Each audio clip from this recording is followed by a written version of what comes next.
नमस्कार, स्वागत है आप सभी का जी न्यूज पर। आपके साथ मैं हूं पूर्णिमा मिश्रा। सुबह के 10 बजने वाले हैं। बुलेटिन में बात होगी सोच जैसी सोच वाले लोगों से देश को आजादी कब मिलेगी और क्या भारत को सिर्फ सीमा पार ही नहीं, सीमा के अंदर भी सर्जिकल स्ट्राइक की जरूरत है। शुरुआत हम न्यूज 50 के साथ कर रहे हैं। कश्मीर से सामने आया हैरान कर देने वाला वीडियो। सीआरपीएफ के काफिले में शामिल जवान को लात मारता एक व्यक्ति आया नजर।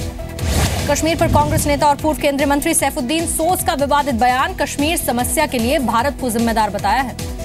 यूपी में सीएम आवास के बाहर भगदड़ मची है। जनता दरबार के लिए इकट्ठा हुए थे कुछ लोगों को चोटें भी आई हैं, लेकिन हालात अभी सामान्य हैं। 3 तलाक पर योगी सरकार की बड़ी पहल। मुस्लिम महिलाओं की राय सुप्रीम कोर्ट को यूपी सरकार बताएगी। राय जानने के लिए कार्य योजना बनाने के निर्देश भी जारी कर दिए।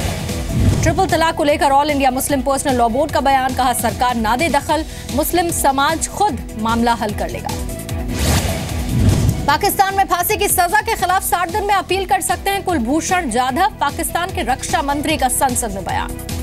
पाकिस्तान के रक्षा मंत्री का बयान। कहा सजा में पूरी कानूनी प्रक्रिया का पालन किया गया। पूर्व नियोजित हत्या के आरोप को नकार दिया। देश भर में कुलभूषण जाधव की सजा का विरोध। मुंबई के लालबाग में सिग्नेचर कैंपेन चलाया गया। 12 साल पहले भोपाल में पकड़ा गया आईएसआई जासूस मुनीर वापस नहीं जाना चाहता पाकिस्तान।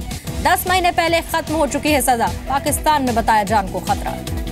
ईवीएम पर कांग्रेस बढ़ गई है। वरिष्ठ नेता वीरप्पा मोइली ने कांग्रेस से बैलेट से चुनाव की मांग को गलत बताया। कहा यह निराशावादी मानसिकता है। ईवीएम मामले में आज राष्ट्रपति प्रणब मुखर्जी से विपक्षी दल मिलेंगे। सोमवार को चुनाव आयोग से भी मुलाकात की थी।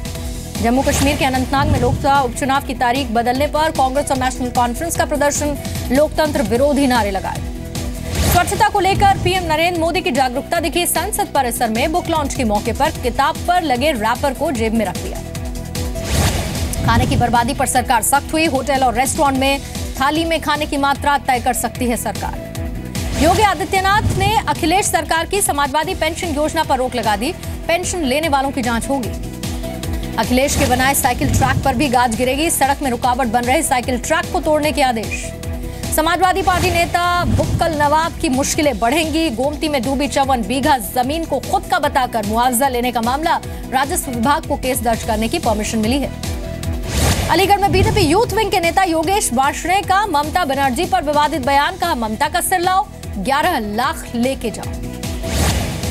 केरल की मल्लापुरम लोकसभा सीट में उपचुनाव के लिए वोटिंग जारी है। आईयूएमएल नेता ई अहमद के निधन के बाद यह सीट खाली हुई थी। ऋषिकेश में 4 धाम यात्रा की बैठक में अधिकारियों के सोने और मोबाइल इस्तेमाल पर सीएम त्रिवेंद्र रावत सख्त दिखे। कहा दोषी पाए गए तो कड़ी कार्रवाई होगी। नोएडा में प्रॉपर्टी डीलर के पार्टनर ने घर में घुसकर पार्टनर की पत्नी और बच्चे की हत्या कर दी। हमलावर समेत 3 लोग घायल। यूपी के बस्ती में पति से 3 तलाक मिलने के बाद पत्नी ने फांसी लगा ली। 8 महीने से दोनों के बीच तनाव था। परिवार ने पति के खिलाफ दर्ज नहीं कराई कोई शिकायत।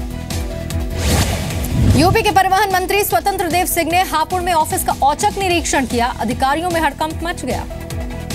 बहराइच के एक स्कूल में अचानक से यूपी की बेसिक शिक्षा मंत्री अनुपमा जायसवाल पहुंची। स्कूल का जायजा लिया। अवैध बूचड़ खानों पर कार्रवाई के बाद वाराणसी में मीट कारोबारियों का प्रदर्शन। कारोबार ठप होने की बात कही। यूपी के देवरिया जिले में सेंटर फॉर डिजीज कंट्रोल की टीम ने दौरा किया। दिमागी बुखार से निपटने की तैयारियों का जायजा लिया। कानपुर में आग लगने से 2 लोग जो फंसे उन्हें बचा लिया गया। दमकल विभाग की 4 गाड़ियों ने आग बुझा ली। राजस्थान के अलवर में महिलाओं की खरीद फरोख्त का मामला। पुलिस ने असम की रहने वाली एक लड़की को बचा लिया। गाजियाबाद में सोशल ट्रेड के नाम पर 20,000 लोगों से 1,000 करोड़ की ठगी। कंपनी का मालिक फरार। कानपुर में चाइल्ड हेल्पलाइन ने 22 बाल श्रमिकों को छुड़ा लिया। काम कराने वालों के खिलाफ कार्रवाई। उत्तर प्रदेश के बागपत में स्कूल जा रही छात्रों से बाइक सवार लड़कों ने छेड़खानी की विरोध करने पर मारपीट भी की। एक आरोपी गिरफ्तार। यूपी के हापुड़ में घर के बाहर खड़ी वैगनार कार चोरी हो गई। सीसीटीवी में रिकॉर्ड चोरी की वारदात। उत्तर प्रदेश के हाथरस में एक नाबालिग लड़की की गला रेतकर हत्या। वारदात के वक्त घर में अकेली थी लड़की।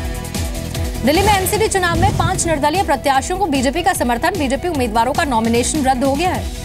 दिल्ली एमसीडी चुनाव में कांग्रेस के 90 बड़े नेता चुनाव प्रचार करेंगे। 23 अप्रैल को वोटिंग होनी है। दिल्ली के मंत्री सत्येंद्र जैन के हवाला कारोबार को लेकर जी न्यूज के खुलासे का असर। सीबीआई ने जांच शुरू की।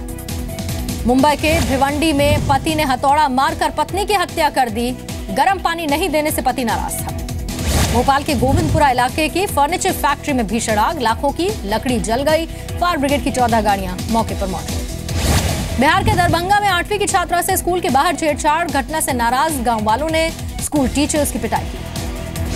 हरियाणा के अंबाला में 4 शादियां करने वाले व्यक्ति का भांडाफोड़ हुआ, 2 बीवियों ने बेनकाब कर दिया। झारखंड के सिंहभूम में 38 स्कूल अवैध घोषित हुए, नियमों को पूरा न करने पर कार्रवाई, स्टूडेंट परेशान है, सैकड़ों कर्मचारी भी बेरोजगार हुए। हिमाचल प्रदेश में इको टास्क फोर्स बनाने का फैसला, बंदरों के आतंक से छुटकारे के लिए कदम उठाया गया। फिल्म हाफ गर्लफ्रेंड के निर्देशक मोहित सूरी के बर्थडे पर बॉलीवुड का जमावड़ा लगा। श्रद्धा कपूर, सिद्धार्थ मल्होत्रा, अर्जुन कपूर सहित कई सितारे समारोह में पहुंचे। आईपीएल में हैदराबाद और मुंबई के बीच मुकाबला आज। रोहित शर्मा को होम ग्राउंड पर जीतने की चुनौती है। चोटिल विराट कोहली से मिलने बेंगलुरु पहुंचे अनुष्का शर्मा, दोनों की तस्वीरें वायरल। चोट की वजह से कोहली नहीं खेल पाए आईपीएल।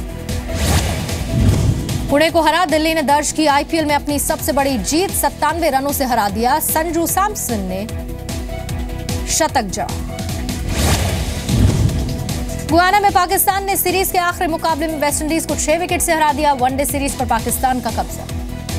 अमेरिका के टेनेसी प्रांत में ऑटो मैन्युफैक्चरिंग कंपनी के बाहर गोलीबारी, 2 महिलाओं समेत 3 की मौत। अमेरिका में मिसौरी में आर्मी प्लांट में धमाका हुआ, हादसे में 1 की मौत हुई, 4 घायल हुए हैं। धमाके की वजह साफ नहीं, जांच के लिए टीम बनाई गई। यूनाइटेड एयरलाइंस ने माफी मांग ली है। प्लेन में एशियाई मूल के डॉक्टर को जबरन उतारने के लिए माफी मांगी गई।